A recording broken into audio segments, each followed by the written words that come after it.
আমি একটু আগে বলেছি তিনি কখনো পুরাতন হন না, হবেন না। আছে অরুণা বিশ্বাস, রোকেয়া প্রাচী, তারিন সহ অন্যান্য অভিনয় শিল্পীরা এবং গায়ক গায়িকা সহ শিল্পী সমাজের যারা এখানে উপস্থিত আছেন এবং সমাবেশী মণ্ডলী, আপনাদের সবার প্রতি আমার আন্তরিক সালাম এবং শুভেচ্ছা। এবং প্রিয় সাংবাদিক বন্ধুরা, আপনাদের ধন্যবাদ, আপনারা কষ্ট করে এখানে এসেছেন। জাতির জনক বঙ্গবন্ধু শেখ মুজিবুর রহমানের স্বদেশ প্রত্যাবর্তন দিবস উপলক্ষে আজকের এই আয়োজন করেছে বঙ্গবন্ধু সাংস্কৃতিক জোট।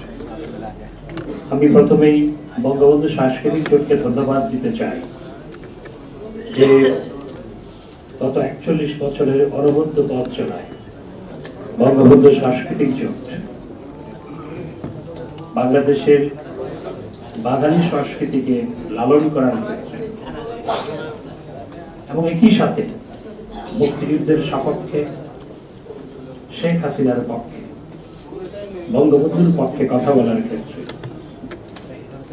সমস্ত রক্তচক্ষুকে উপেক্ষা করে রাজপথের আন্দোলনের ক্ষেত্রে বঙ্গবন্ধু সাংস্কৃতিক জোট এবং 2013, 14, 15 সালে যখন অগ্নি সন্ত্রাস চালিয়ে জীবন্ত মানুষকে পুড়িয়ে হত্যা করা হচ্ছে তখন, এবং এরপর গণতন্ত্রকে নস্যাৎ করার জন্য সমস্ত ষড়যন্ত্রের বিরুদ্ধে বঙ্গবন্ধু সাংস্কৃতিক জোট যেভাবে কাজ করেছে, একই সাথে গত নির্বাচনে বঙ্গবন্ধু সাংস্কৃতিক জোটের যে ভূমিকা, এজন্য বঙ্গবন্ধু সাংস্কৃতিক জোটকে ধন্যবাদ জানাই। আমি ধন্যবাদ জানাই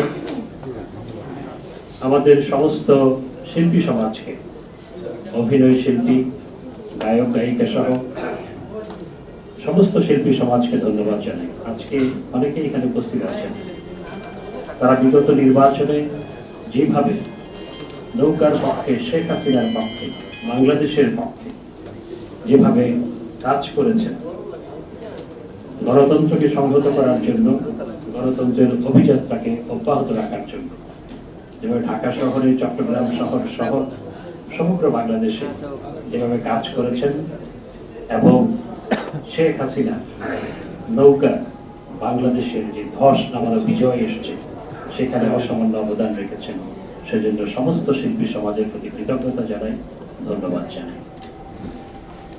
আমি মাননীয় প্রধানমন্ত্রী শেখ হাসিনা আমাকে তথ্য মন্ত্রণালয়ের দায়িত্ব দেওয়ার পর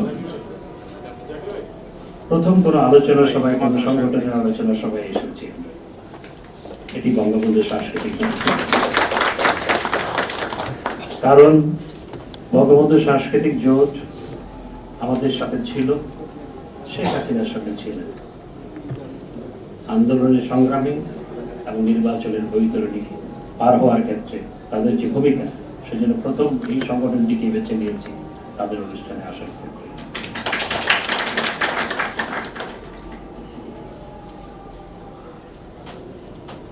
1971 সালের 16 ডিসেম্বর বাংলাদেশের স্বাধীনতা অর্জনের পর বাংলাদেশের স্বাধীনতা পূর্ণতা পায়নি। সমস্ত মানুষের মধ্যে একটি হাহাকার ছিল, বাংলাদেশ জুড়ে একটি হাহাকার, বাংলাদেশ জুড়ে একটি শূন্যতা, সেটি হচ্ছে বঙ্গবন্ধুর অনুপস্থিতি। 1972 সালে 10ই জানুয়ারি বঙ্গবন্ধু যখন স্বাধীন বাংলাদেশে ফিরে এলেন, তখনই বাংলাদেশের স্বাধীনতা, আমাদের স্বাধীনতা পূর্ণতা হয়েছে। আপনারা হয়তো অনেকে জানেন, হয়তো অনেকে জানেন না, বঙ্গবন্ধু মুজিব ঢাকা বিমানবন্দরে, তেজগাঁও বিমানবন্দর যেটি, সেখানে অবতরণের পর সদ্য মুক্তি পাওয়া বঙ্গমাতা শেখ ফজিলাতুন্নেসা মুজিব, আমাদের প্রাণপ্রিয় নেত্রী জননেত্রী শেখ হাসিনা এবং মুক্তিযুদ্ধের সময় জন্মগ্রহণ করা সজীবদের জয়, তারা সদ্য মুক্তি পেয়েছে। বঙ্গবন্ধু মুজিব বিমানবন্দর থেকে সরাসরি তিনি পরিবারের কাছে যাননি, বিমানবন্দর থেকে সরাসরি গিয়েছিলেন জনতার কাছে সরওয়ার দিতে। বিমানবন্দরের এক কোনায় বঙ্গবন্ধুর পিতা দাঁড়িয়েছিলেন, কিন্তু সন্তান তখন জনতার, পিতার কাছে যাওয়ার সুযোগ নাই। জনতাকে সাথে নিয়ে আবার জনতার মাঝে গেলেন বঙ্গবন্ধু শেখ মুজিবুর রহমান। মানুষ কারাগার থেকে মুক্তি লাভের পর সাধারণত প্রথমে পরিবারের সাথে মিলিত হয়। এই ক্ষেত্রে বঙ্গবন্ধু মুজিব ব্যতীত হন।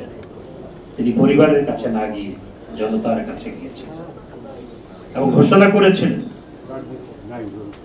আপনারা যেভাবে জীবন দিয়ে বাংলাদেশকে স্বাধীন করেছেন, আমাকে মুক্ত করে এনেছেন, এর প্রতিদান প্রয়োজনে জীবন দিয়ে আমি এর প্রতিদান দিব। বঙ্গবন্ধু মুজিবের রক্তে বাংলাদেশের সবুজ প্রান্ত রঞ্জিত হয়েছে। বঙ্গবন্ধু স্বপ্ন এঁকেছিলেন বাংলাদেশকে সোনার বাংলায় রূপান্তর। ৩.৫ বছরের শাসনামলে বঙ্গবন্ধু মুজিব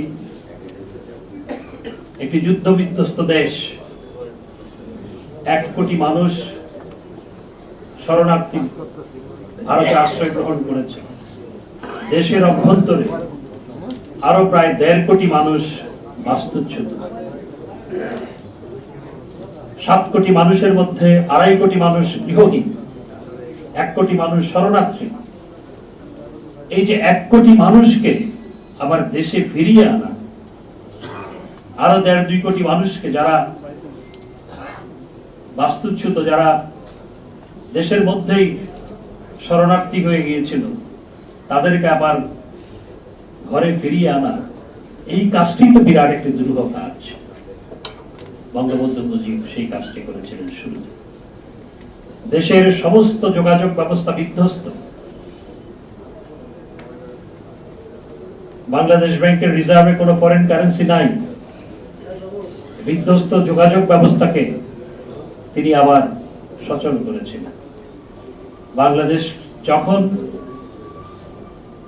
সমস্ত প্রতিবন্ধকতা কাটিয়ে বঙ্গবন্ধু শেখ মুজিবুর রহমানের নেতৃত্বে যখন দেশকে পুনর্গঠন করে যখন অর্থনৈতিক সমৃদ্ধির দিকে এগিয়ে যাচ্ছিল, তখন বঙ্গবন্ধুকে হত্যা করা হয়েছে। অনেকে জানেন, অনেকে হয়তো জানেন না। ১৯৭৫ সালে বঙ্গবন্ধুকে যখন হত্যা করা হয়, তখন বাংলাদেশের অর্থনৈতিক প্রবৃদ্ধি ছিল ৭.৪%, যেটি আমরা গত বছর মাত্র অতিক্রম করেছি। দেশের ৪৭ বছরের পথ চলায় বঙ্গবন্ধুর অর্জিত প্রবৃদ্ধির হার আমরা অতিক্রম করতে পারিনি। মাত্র গত বছর জননেত্রী শেখ হাসিনার নেতৃত্বে আমরা সেটি অতিক্রম করতে পেরেছি। যখন দেশ সমৃদ্ধির পথে দ্রুত গতিতে এগিয়ে চলছে, তখন বঙ্গবন্ধু শেখ মুজিবুর রহমানকে হত্যা করা হয়েছে। আজকে বঙ্গবন্ধু মুজিব তার স্বপ্নের বাস্তবায়ন করে যেতে পারেননি, কারণ তাকে ৩.৫ বছরের মাথায় হত্যা করা হয়েছে। আজকে শেখ হাসিনার নেতৃত্বে বঙ্গবন্ধুর স্বপ্ন পূরণের পথে বাংলাদেশ আজকে অদম্য গতিতে এগিয়ে চলছে। বাংলাদেশ পৃথিবীর ৯টি দেশের মধ্যে 10টি দেশের মধ্যে অন্যতম, যেখানে প্রবৃদ্ধির হার ৭% বেশি। আমরা স্বাধীনতা অর্জনের পর থেকে আমরা স্বল্পোন্নত দেশের তালিকাভুক্ত ছিলাম, অর্থাৎ অতি দরিদ্র দেশের তালিকাভুক্ত। সেই অতি দরিদ্র দেশের গ্লানি ঘুচিয়ে শেখ হাসিনার হাত ধরেই বাংলাদেশ আজকে মধ্যম আয়ের দেশ, উন্নত দেশে রূপান্তরিত হওয়ার পথে অদম্য গতিতে এগিয়ে চলছে। 50-এর দশক থেকে, 50-এর দশকের মাঝামাঝি থেকে আমাদের এই জনপদ খাদ্য ঘাটতির জনপদ। যখন দেশের লোক সংখ্যা ছিল মাত্র 4.5 কোটি, তখনও এই দেশ খাদ্য ঘাটতির দেশ ছিল। 5 কোটির কম, 4.5 কোটি থেকে 5 কোটির মধ্যে যখন জনসংখ্যা 50-এর দশকের মাঝামাঝি, তখনও বাংলাদেশ, পূর্ব বাংলা, তৎকালীন পূর্ব পাকিস্তান, অর্থাৎ আমাদের এই বাংলাদেশ খাদ্য ঘাটতির দেশ ছিল। আজকে লোক সংখ্যা 17 কোটি, পৃথিবীর সবচেয়ে ঘনবসতিপূর্ণ দেশ, মাথাপিছু কৃষি জমির পরিমাণ পৃথিবীতে সর্বনিম্ন। সেই দেশকে শেখ হাসিনা শেখ হাসিনার জাদুতে আজকে সেই দেশ খাদ্যে স্বয়ংসম্পূর্ণ নয়, খাদ্যে উদ্বৃত্তের দেশের বাংলাদেশে এখন খালি পায়ে মানুষ দেখা যায় না। বাংলাদেশে এখন ছেঁড়া কাপড় পরা মানুষ দেখা যায় না। কবিতায় কুড়ে ঘর আছে, বাস্তবে কুড়ে ঘর খুঁজে পাওয়া যায় না। আমাদের দেশে আজ থেকে 10 বছর আগে কোনো সন্তান যদি জন্মগ্রহণ করত, মা তাকে কোলে নিয়ে ঘুম পাড়ানি গান শোনাতে শোনাতে ভাবত, পাওয়া যায় না। আমাদের দেশে আজ থেকে 10 বছর আগে কোনো সন্তান যদি জন্মগ্রহণ করত, মা তাকে কোলে নিয়ে ঘুম পাড়ানি গান শোনাতে শোনাতে ভাবত, আমার ছেলে একদিন বড় হয়ে আমার এই গায়ের পর্ণকুটির বৈদ্যুতিক আলোর ঝলকানিতে আলোকিত করে দিবে। এটি ছিল মায়ের স্বপ্ন 10 থেকে 15 বছর আগে। সেই ছেলে বড় হওয়ার আগেই গায়ের পর্ণকুটিরের জায়গায় টিনের চালা হয়েছে কিংবা আধা পাকা ঘর হয়েছে, এবং সেই ঘর শেখ হাসিনার নেতৃত্বে, জাদুকরী নেতৃত্বে বিদ্যুতের আলোর ঝলকানিতে আলোকিত হয়েছে। এটি বলতে যাওয়া বাংলাদেশের চিত্র। আকাশ থেকে ঢাকা শহর চেনা যায় না, আকাশ থেকে চট্টগ্রাম শহর চেনা যায় না। আকাশ থেকে যখন কুড়িল ফ্লাইওভার কেউ দেখে, মনে হয় বিমান বুঝি ব্যাংকক কিংবা সিঙ্গাপুরে এসেছে। আকাশ থেকে যখন চট্টগ্রামের আখতারুজ্জামান ফ্লাইওভার দেখে, তখন মনে হয় বিমান বাংলাদেশ ছাড়িয়ে অন্য কোথাও চলে এসেছে। এটি বলতে যাওয়া বাংলাদেশের চিত্র। কাউকে যদি হাতির জিলে নিয়ে ছেড়ে দেওয়া হয়, সে বলবে এটি ঢাকা শহর নয়, এটি প্যারিস শহরের কোন অংশ। ভারত থেকে যখন কেউ আসে আমাদের দেশে বেড়াতে, তখন হাতির ঝিল যখন সে দেখে, তখন তার মনে হয় এটি কি বাংলাদেশ, নিজেকে নিজে প্রশ্ন। পাকিস্তানের প্রধানমন্ত্রী বলে যে সব ক্ষেত্রে আজকে বাংলাদেশ পাকিস্তানকে পেছনে ফেলে এগিয়ে গেছে। পাকিস্তানের প্রধানমন্ত্রী যখন স্বপ্নের কথা বলে সুইডেন বানানোর, তখন পাকিস্তানে দাবি উঠে, পাকিস্তানের বুদ্ধিজীবী রাজনীতিবিদরা বলে সুইডেন নয়, 10 বছরের মধ্যে বাংলাদেশ বানানোর চেষ্টা করে। এটি হচ্ছে বলতে যাওয়া বাংলাদেশের চিত্র। এই যখন পরিস্থিতি, তখন একটি পক্ষ,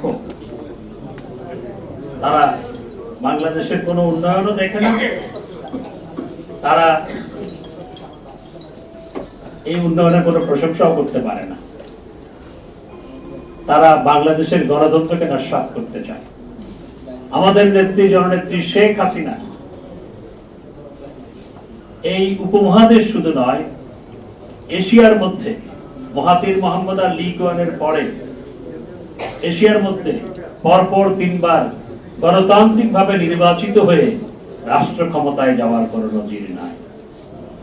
আমাদের নেত্রী, জননেত্রী শেখ হাসিনার নেতৃত্বে আজকে বাংলাদেশে বাংলাদেশ আওয়ামী লীগ পরপর 3 বার রাষ্ট্র ক্ষমতা, বাংলাদেশের মানুষ রাষ্ট্র ক্ষমতার দায়িত্ব দিয়েছে, রাষ্ট্র পরিচালনার দায়িত্ব দিয়েছে, মাননীয় প্রধানমন্ত্রীকে 4র্থবারের মতো প্রধানমন্ত্রী নির্বাচিত করেছে।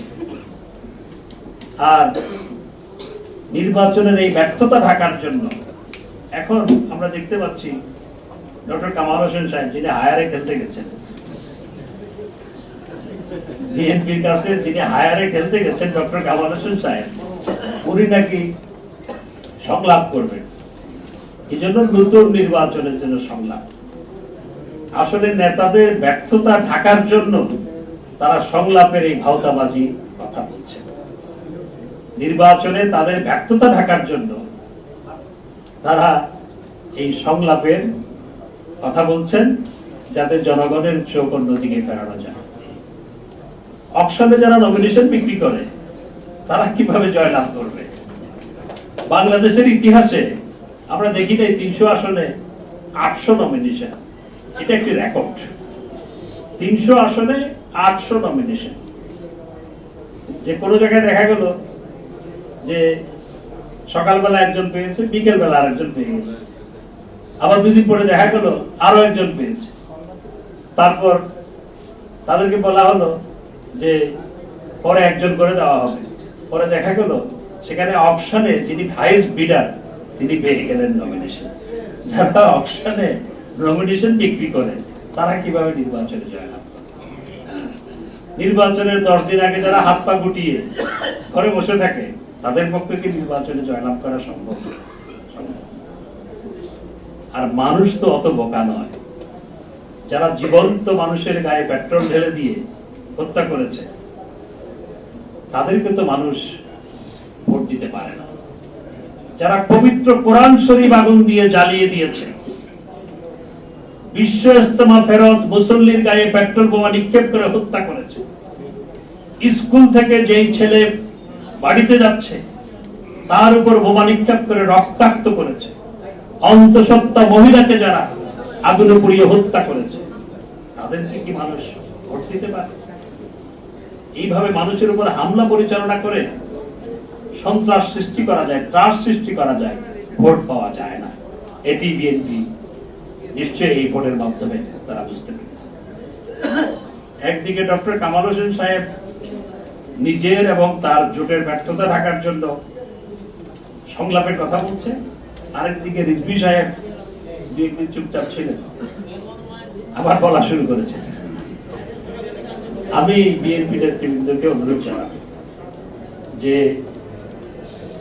আপনাদের কয়েকজন নেতার একটু চিকিৎসা প্রয়োজন। আমি নেতাগুলোর নাম উল্লেখ করতে চাই না, তবে কার কার চিকিৎসা প্রয়োজন এটি আপনারা ভালো মতোই জানেন। শারীরিক এবং মানসিক, তবে মানসিক চিকিৎসার বেশি প্রয়োজন। রিজভী সাহেব একটু আগে বলেছেন যে নির্বাচনে আমাদের ব্যর্থতা ঢাকার জন্য নাকি আমাদের দলের সাধারণ সম্পাদক সহ আমরা নানা কথাবার্তা বলছি। আসলে কথাটা বলতে চেয়েছিলাম ওনাদের ব্যর্থতা ঢাকার জন্য ওনারা নানা কথাবার্তা বলছেন। আজকে এই নির্বাচন সমগ্র পৃথিবী কর্তৃক প্রশংসিত হয়েছে। বাংলাদেশের ইতিহাসে এই নির্বাচনে সবচেয়ে কম সহিংসতা হয়েছে। সব নির্বাচনে পুলিশের উপর হামলা হয়েছে, পুলিশ আহত কিংবা নিহত হয়েছে। এই নির্বাচনে একজন পুলিশ আহত হয়নি এবং সবচেয়ে কম সহিংসতাপূর্ণ শান্তিপূর্ণ নির্বাচন অনুষ্ঠিত হয়েছে। এই নির্বাচনে চরমভাবে হেরে যাওয়ার পর এখন তারা একদিকে সংলাপের কথা বলছে, আরেকদিকে নানা কথাবার্তা বলে নিজেদের মুখ রক্ষা করার চেষ্টা করছে। আমি বিএনপিকে অনুরোধ জানাবো এই ধরনের কথাবার্তা না বলে বরং আপনারা নিজেরা বিশ্লেষণ করুন আপনাদের পরাজয়ের কারণ, আর নেতৃত্ব পরিবর্তন করুন। তাহলেই হয়তো আপনারা আবার জনগণের কাছে যেতে পারবেন। আমি কথা বাড়াবো না, আপনাদের সবাইকে ধন্যবাদ জানিয়ে, ভগবতের সাংস্কৃতিক জোটকে ধন্যবাদ জানিয়ে আমার বক্তব্য শেষ করছি। জয় বাংলা, জয় বঙ্গবন্ধু।